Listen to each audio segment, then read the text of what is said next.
Hello everyone, good evening. কেমন আছো তোমরা সবাই? আশা করি তোমরা সবাই খুব ভালো আছো আর আমিও খুব ভালো আছি। ইন্দো ফর প্রিয়া ব্লগে নতুন একটি ভিডিওর সঙ্গে তোমাদেরকে অনেক স্বাগত জানাই। ভিডিওটা অনেক দেরি করে শুরু করেছিলাম কারণ মুড ছিল না ভিডিও বানানোর। তারপরে ভাবলাম যে তোমাদের সঙ্গে কিছু তো একটা শেয়ার করতে হবে, কারণ আগের দিন আমি হাফ ব্লগগুলো শেয়ার করেছি, তো তারপরে আমার মেলার ব্লগগুলোতে একটু কিছুটা শেয়ার করতে হবে।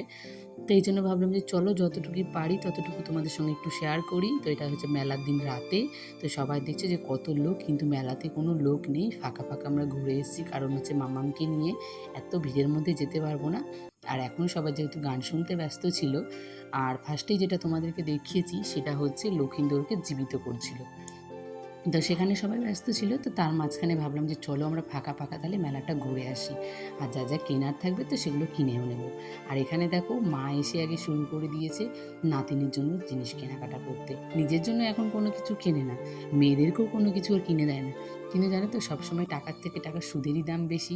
তেমনই আমাদের এখন কোনো আর দামই নেই, এখন সব দাম হচ্ছে মাম্মাম। মা একটা মাম্মামকে পুতুল কিনে দিল, আর আমি বললাম আমাকেও কিছু কিনে দাও, কিন্তু মা কিন্তু কিনে দিল না। কিন্তু আমারও খুব একটা ইচ্ছে ছিল না, এমনি আমি মাকে বলেছিলাম কি নেব বলো, এখন আর মেলাতে নেওয়ার মতো কিছু নেই। এখন সব জিনিস হচ্ছে সংসারের জিনিসগুলো, কোন জিনিসটা নিলে আমার একটু ভালো লাগবে, একটু রান্নাঘরের জিনিস, ঘরের জিনিস, এসবগুলোই কেনা হয়। আগে খুব কিনেছি এটা ওটা জিনিস।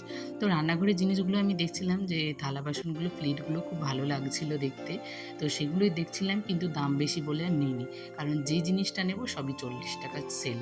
তো 40 টাকা সেল নিতে গেলে সেটা একটু গায়েই লাগে। আর একসঙ্গে সেই জিনিসটা যদি আমি 6টা সেট করে নিয়ে নিই, তখন কিন্তু সেটা মনে হয় না যে জিনিসটার দাম বেশি বলে, তখন মনে হয় যে জিনিসটা আমার ভালো হয়েছে। আর দেখবে সবসময় সেট জিনিসগুলো নিলে একটু ভালো দেখেই নেওয়া হয়। আর এগুলো 40 টাকা হলেই কিন্তু জিনিসগুলো খুব একটা ভালো থাকে না। প্রথমে তো মাকে নিয়ে, বোনকে নিয়ে সবাই মিলে মেলা এসেছিলাম, তারপরে বাবার বর্মশাইকে পটিয়ে পাটিয়ে রাতের বেলা আবার মেলা নিয়ে এসেছি। আমি, আমার বোন, বোনের বর, তারপর আমার বর, আর আমার একটা দিদি ছিল, একটা জায়বু ছিল। তো এই ছজন মিলে আমরা তখন আবার আবার একটু রাতের বেলায় মেলা ঘুরতে গেছিলাম। তো সেখানে গিয়ে দেখি একটা নতুন ইউনিক খেলা। তো সেটা সবার খুব দেখে ভালো লাগছিল। 10 টাকায় 100 টাকা দেবে, মানে 10 টাকা দিয়ে খেলতে হবে, আর সেটা যদি জিতে যায় তাহলে তাকে 100 টাকা ব্যাক দেবে, মানে তাকে 100 টাকা গিফট হিসেবে দেবে। কিন্তু কেউ কি এটা পারে বলো? দেখেই তো মনে হচ্ছে যে কেউ পারবে না। পারতো হয়তো, কিন্তু নিচে যে টুলগুলো যেগুলো সোজা করে যদি বসা থাকতো তাহলে হয়তো পারতো। আর এখানে টুলগুলো একটু ট্যাড়াভাবে বসিয়ে রাখা হয়েছে, যেন বোতলটা যখন বুঝতে যাবে তখনই যেন পড়ে যায়। তো সেই হিসেব করে কেউ পারবে না, তাও সবার ইচ্ছে যে হ্যাঁ পারবো কি না, কনফিডেন্স নিয়ে সবাই করতে যাচ্ছে, কিন্তু কেউ পারেনি আমরা যতক্ষণ ছিলাম। তো তারপরে দেখো আমরা মেলা টেলা আমাদের দেখা হয়ে গেছে, রাতটা আর তোমাদের সঙ্গে শেয়ার করিনি কারণ অনেকটা রাত হয়ে গেছিলো, ঘুমিয়ে পড়েছিলাম এই জন্য। তো সকালবেলা ঘুম থেকে উঠে দেখি প্রচণ্ড বৃষ্টি হচ্ছে, আর বৃষ্টি হওয়ার জন্য কাঁঠালের পাতাগুলো দেখেছো মনে হচ্ছে নতুন হয়ে গেছে। ছাদে এসেছিলাম সকালে, যে একটু ছাদ থেকে ঘুরে আসি, বৃষ্টি পড়ছে বলে। আর এখানে যে ভাই যে গাছগুলো নিয়ে এসেছিল, তো সেই গাছগুলো ভাই একটা ডালগুলো কেটে ঘরে একটা রাখলো, কারণ অনেকটা বড় গাছগুলো হয়েছিল, তো তোমাদের সঙ্গে আর শেয়ার করা হয়নি সেটা।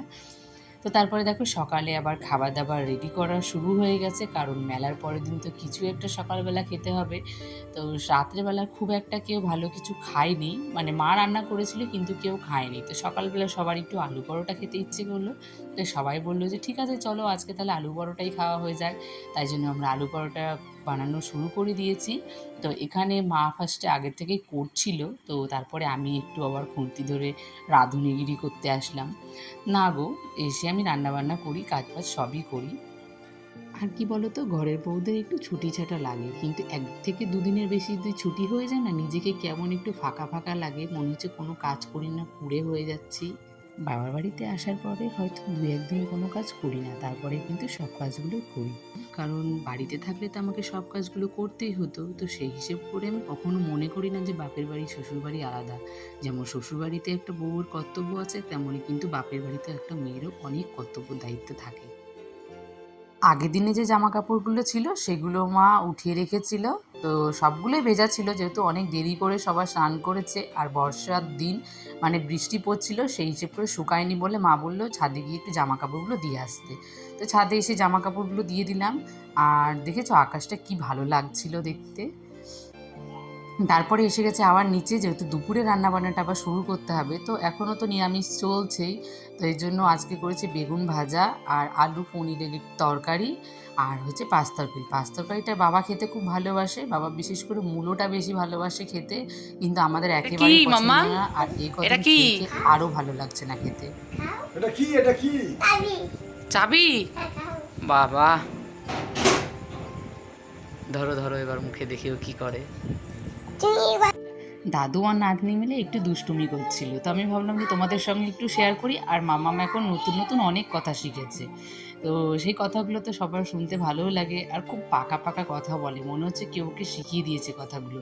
আর বাবার সঙ্গে তো সারাক্ষণ লেগে থাকে, কারণ বাবা বলে একটু আদর করে খাইয়ে দাও, মানে আমাকে বলে মা একটু আদর করে খাইয়ে দাও, ঘুম পাড়িয়ে দাও।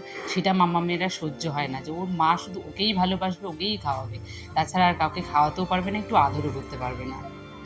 এই আজকের মতো ভিডিওটা আমি এখানে এন্ড করেছি। ভিডিওটি ভালো লাগলে প্লিজ একটা লাইক করো, কমেন্ট করো, আর আমার চ্যানেলে কেউ নতুন হয়ে এসে থাকলে চ্যানেলটিকে সাবস্ক্রাইব করে দিও। দেখা হবে আবার একটা নতুন ভিডিওর সঙ্গে, ততক্ষণের জন্য টাটা।